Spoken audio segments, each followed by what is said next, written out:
do you want to see the Huawei XT-S, the TriFold? So I'm at the MWC Barcelona this year, and I had an option to actually grab a look at the TriFold. It's only available in China, and it's just such a powerful device. Look how big it is.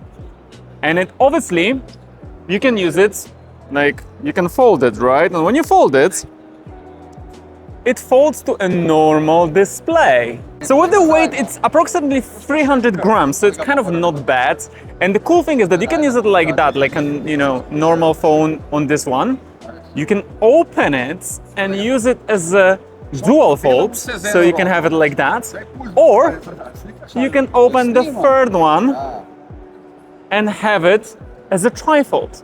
How cool is that, And that's, multitasking that you can actually use, camera and stuff, like OMG. And the design of this phone, look, it's absolutely beautiful.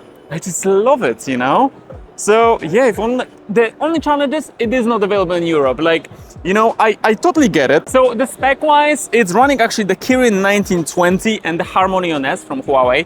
And I think, that's something which makes it extremely beautiful. And look, the islands for the camera, it is pretty huge comparing to the whole phone, but it's just so great. If you want to learn more, just stay up to date, because there will be lots of new tech coming, especially from the WMC. And I can see it comes in, different colors. So this is the kind of a beige one. I also saw a purple one, which is absolutely beautiful. Like and follow for more. MadTechTalk, tech so fly. Breaking down gear, let's amplify. Sub like, don't miss a thing. Tech reviews with a little bling. We out for now, but stay tuned. More fire tech is dropping soon.